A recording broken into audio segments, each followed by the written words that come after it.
Coming up, Facebook, some Facebook. Equifax gets hit with some insider trading, or at least one of their former CIOs did. UpGuard's got a new security tool, and Microsoft lifts their embargo on Windows 10. It's time for Hack Naked News. This is Security Weekly, for security professionals, by security professionals.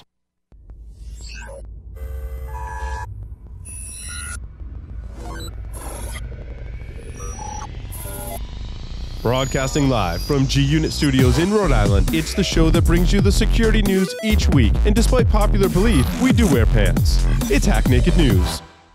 The breach was huge news at the time. Linux monitoring tool. List of affected devices. You can check out the link in the show notes. Ars Technica is reporting that hackers have cracked the Nintendo Switch this week. Tracking people's locations and stuff like that. Figuring out where the military bases are by the United States of America. It's kind of interesting. And not just the United States of America, as it turns out. Domain tools help security analysts turn threat data into threat intelligence. They take indicators from your network, including domains and IP addresses, and connect them with nearly every active domain on the internet. Those connections drive risk assessments, help profile attackers, guide online fraud investigations, and map cyber activity to attacker infrastructure. Fortune 1000 companies, global government agencies, and leading security solutions vendors use the Domain Tools platform as a critical ingredient in their threat investigations and proactive defenses. For more information, visit securityweekly.com/domain tools. Do you have a website, an external presence, employees, an office? Any of these things can be compromised and attacked. How are you defending your assets? Have you penetration tested your public assets? Start 2018 by taking a proactive approach to securing your vulnerable areas. Black Hills Information Security has been helping companies find their weaknesses since 2008. Email consulting@blackhillsinfosec.com and see how they can help you sleep better at night. Hey everybody, welcome to Hack Naked News. It's March 20th, 2018. This is episode 165, and we're coming to you live. I'm in Myrtle Beach. In a little bit, Jason Wood will join us from Utah. But it's all happening out of G-Unit Studios in Rhode Island, which if you haven't been, you're going to love it if you ever get the chance to go. Before we jump into some news of the day, just to remind you quick, our friends at itpro.tv. If you go to itpro.tv/securityweekly, use the code SECWeekly30. You get to try it free for 7 days, and then you get 30% off your monthly membership for the lifetime of your active subscription.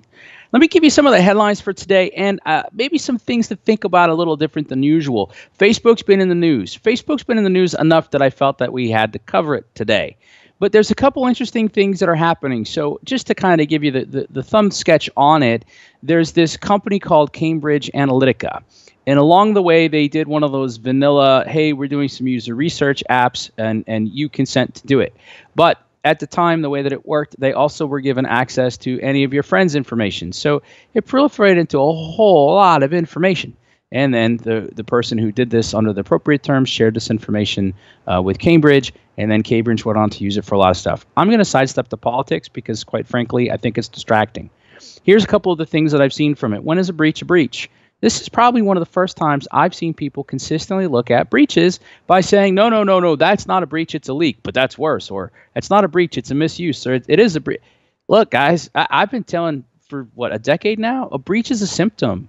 Stop worrying about the breaches. Start worrying about what happens afterwards. And I think that's important here because we now see that Facebook and Mark Zuckerberg are being subpoenaed by people around the country and in different countries. And people are asking those questions a little bit differently. And it was one of the articles today, their price, they dipped 7%. Now, you can look at that and say a couple things. Well, see, that shows them. Okay, cool. You could also look at that and say, Michael, it's a dead cat bounce. What that means is it's going to hit low and then it's going to come right back up. Nobody really matters at all. It's these things happen. And I think that that's a fair point. But couple this with the fact that right now Facebook is under a lot of scrutiny from media outlets. Facebook is under a lot of scrutiny everywhere right now. And apparently the subscribers aren't doing as well and their user base isn't doing as well and people aren't using the platform as much right now. So the timing of all of this for them is just absolutely horrible, which means perhaps people are actually paying attention to what they perceive in terms of how their information is and isn't being handled and whether they are or are not the product itself. And that's why they're not paying much of anything for it. Or it could be nothing. This is one of those things I like to keep my eye on. But then the other thing that we've noticed is in the last 24 hours, the articles have reported that Alex Stamos is leaving. Well, I mean, he's staying. Well, okay, maybe he got reassigned. So the truth is in there someplace, and maybe he'll stay till August and he's going to leave. Look, there's a number of things around it, and everybody's got kind of their own opinion on it. But I come back and I look at it this way, and I say, well, that's interesting. So does that mean that the narrative that we like to advance, that nobody understands security, nobody pays attention, nobody's listening, and security can't have a voice, does this prove that? Or is this along the lines of it just didn't work out? Was there something else afoot? Or do we need to sit down and say, wait a minute, what's the role of security in the organization? And how? How is it keeping its seat? How is it earning its seat? How is it communicating? How is it advancing? I don't have answers on this one. It's just the way I like to think about it, a little different before picking a side. Now, what I am pretty clear on, I think is interesting too, is a couple months ago, a bunch of Equifax executives were cleared of insider trading charges. But this one, a former, like a business level CIO, was indicted by both. In fact, he was indicted by the SEC and then picked up by the FBI as well. So here's what happened. He's a CIO. He's got internal knowledge. He's seeing enough reports to go, whoops, looks like we might have had a breach. Wasn't on it. Texted somebody, said, did we have a breach? And then went and did research on the impact of the 2015 Experian data breach on their stock price, and then sold all his shares that afternoon. He's a CIO. I mean, I'm not suggesting that you should engage in insider trading, but gosh. But here's the kicker. He sold all his stock. He got about $1 million, which saved him about $117,000 in losses. That's not a lot on $1 million, or maybe you think it's a lot. But either way, what we're starting to see now is that the breaches are themselves bad, but it's how we handle it in the wake of it. And we're going to start seeing more people trading on this information, and we're going to start seeing what happens with that. And I would anticipate we're going to see more investigations pick up as a result. Now, when we talk about these types of leaks, then there's a company called UpGuard. Now, I wasn't familiar with them, but they released a new tool specifically to look for these types of leaks. What they basically said, and this was the quote I thought was the money quote, biggest challenge is organizations don't know what they have, they don't know who has it, they don't know where it exists. A lot of that we call unstructured data, and I completely agree. I think it's a huge challenge. So what they've basically done is figured out how they go out and test and hunt for it. And they've automated that into some sort of a tool in order to help people better identify it faster. I'm legitimately curious. Think this is great? Is this something you are already doing with your own scripting? Is this hype? I'd love to hear your point on it, but I think it's interesting because automating looking for this stuff and cleaning it up before it becomes a breach or a compromise or the phrasing of your choice sure seems to me like a smart idea. And if there's a business behind it and they're getting out in front of it, it could be good for them as well. So I'd love to know what you think about it. Last in news for the week, Microsoft lifts its embargo on Windows 10.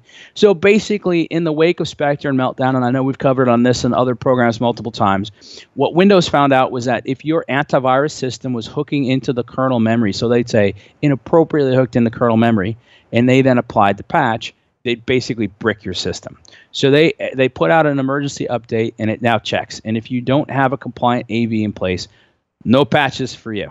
Well, they've now figured out how to solve that on Windows 10. So now they've lifted that embargo on Windows 10. It exists still on Windows 7, unless, of course, you have compatible AV software and a properly set registry key. You'll get the updates.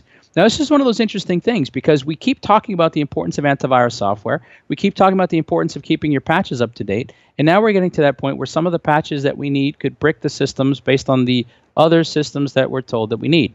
I get how that's confusing. So this is one of those things where hopefully there's some lessons to learn out of it, and we'll see what it's like as we go. But lots here to talk about, so we're going to take a quick break, come back with our friend Jason Wood, and we're going to talk about making your own security tools. IT Pro TV, binge-worthy learning for IT teams. Why is it binge-worthy? It's learning presented in an engaging and entertaining talk show format that beats voice-over PowerPoint snooze fests. Watch over 3,300 hours of content in their on-demand library on your desktop, on the go, or in the comfort of your own living room. IT Pro TV is IT training you and your team actually want to watch, which means a better return on your learning investment. Get started with IT Pro TV for Teams by visiting itpro.tv/Security Weekly and start a 7-day free trial and get 30% off standard or premium IT Pro TV memberships using the code SECWeekly30. Hey, we're back. It's that time where we get to learn from Jason Wood. It's like story hour with Jason. He's got some ideas lined up. Jason Wood of Paladin Security. And just let me remind you quick, too, because it seems to be conference season. More places you can find a Security Weekly team. Source Boston.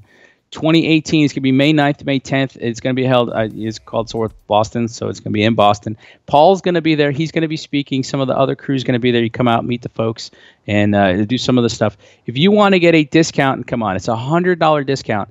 SW89AEE2. You just come to the show notes at securityweekly.com, and you can grab that code for yourself. But I want to talk with Jason Wood right now about building your own security tools. So should we make them? Should we not make them? Should we cobble stuff together? What's your take, my friend? So this was, there's a little bit to think about here. So this came out of a blog post I read by a gentleman named Harlan Carvey.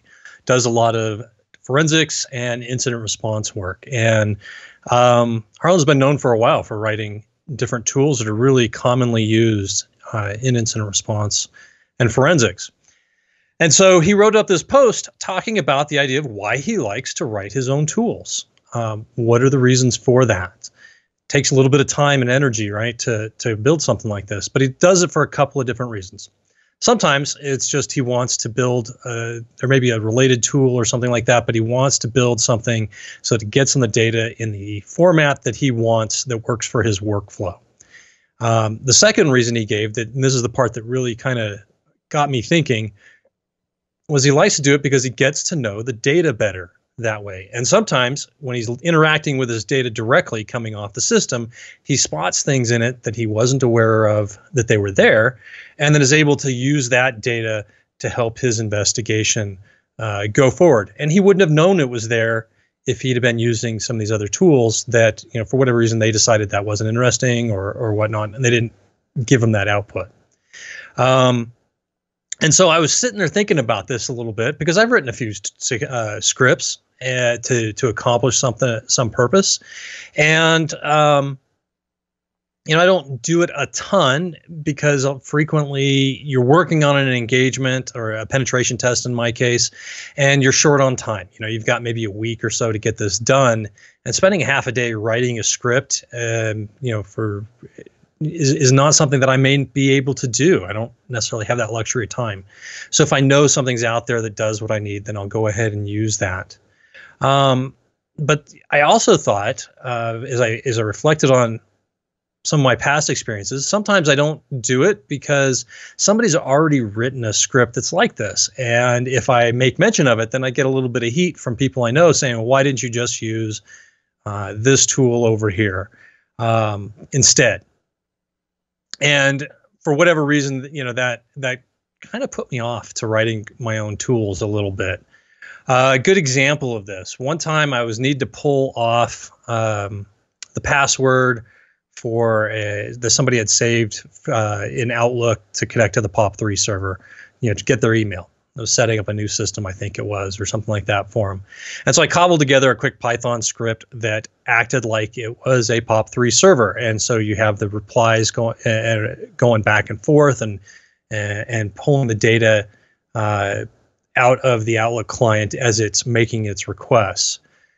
So I went through this, and of course there were a number of other ways I could have done this. I mean, firing up Wireshark is one that comes to mind, but for whatever reason I decided to script this out. And so I went through it, and I learned a lot about the conversation that you have at the network layer between the client and the server for POP3. And that was fabulous, and it worked, and I got what I needed out of it, and I was kind of excited. So I shared it on Twitter, and I got a reply back from somebody saying, hey, by the way, that's cool and all, but this was already in Metasploit as an auxiliary module. And to be honest, I was a little embarrassed for whatever reason, you know, that, you know, I kind of got called out a little bit for, you know, hey, somebody's already done this, why'd you bother? But yeah, and I did think it was cool. I kept it in the back of my mind that it was there. I used it a little bit later on for some other stuff, but really, should I have been embarrassed? I mean, was it really that big of a deal? Should I avoid writing tools just because it might already be done? And certainly that's one of the things that, you know, as you look around for different tasks you want to automate or do, you know, it's not unusual to find tools that have already been written. And I thought Harlan's post gave some really good reasons why I shouldn't be embarrassed and why I should keep at it. Here's kind of what I decided after thinking about this. One, who cares if it's been done before? I don't, you know, this isn't a game of bragging about what I've been able to accomplish or anything like that. Sure, I shared it because I thought it might be useful to somebody. But really, if I can learn what's happening behind the scenes, that only makes me a better security professional, right? I know what's happening. Actually know really what this tool is doing because I've been through the process of writing it and interacting with the data. I find out more about what data is being sent back to me. I can modify a script that already exists. Let's say if it doesn't get me the format that I want, but it's going to be more useful, I think, to write the tool entirely, provided, of course, I have time for the engagement and whatnot. Plus, I get to stay much more in practice with my scripting and coding skills. I mean, that's kind of a use it or lose it type of skill. It seems like half the time when I decide to write something in Python, I'm relearning Python a little bit. And so if I take the opportunities to do this, then I stay more up to date on what's happening when it comes time that I really need to write a tool. There isn't something that exists. I'm going to be much more effective at what I'm doing. I'm going to spend much less time relearning stuff that I've already picked up. So I think really the takeaway from this is, yeah, if you've got the time, obviously we've got some deadlines that we've got to deal with. Go ahead and take the opportunity to write your own tools and your own scripts. They may not be as elegant as something that somebody's already done. They may be reinventing the wheel a little bit, but you're going to learn from this. You're going to learn what's happening behind the scenes. You're going to learn how to do scripting in a way that maybe you haven't before, or coding. You're writing a, let's say, a compiled application or something like that. Those are the benefits that come to you as a security professional from doing this. And so if you ever find yourself in this situation of debating whether or not, I should write this, maybe somebody's already done it, my coworkers are going to give me a hard time about it, stuff like that, go take a look at Harlan's post. I've got it linked in the show notes. Think about it a little bit and see, if the benefits in this situation, for you outweigh the negatives, maybe a little bit of razzing from your colleagues. I think it's useful for myself. It was kind of a reminder, hey, just go ahead and don't worry as much about what other people may or may not have done. Go ahead and roll your own code a little bit and see what you can pick up and learn. I think that's going to help. Doing that helps us all keep our skills from kind of regressing back to where we get into a situation where we're firing tools off. We don't necessarily know what's happening, and we're better able to evaluate a script or an application on what it's doing before we turn around and run that on an engagement or during an incident or something like that. So that's my thoughts on it, on why we should build our own security tools.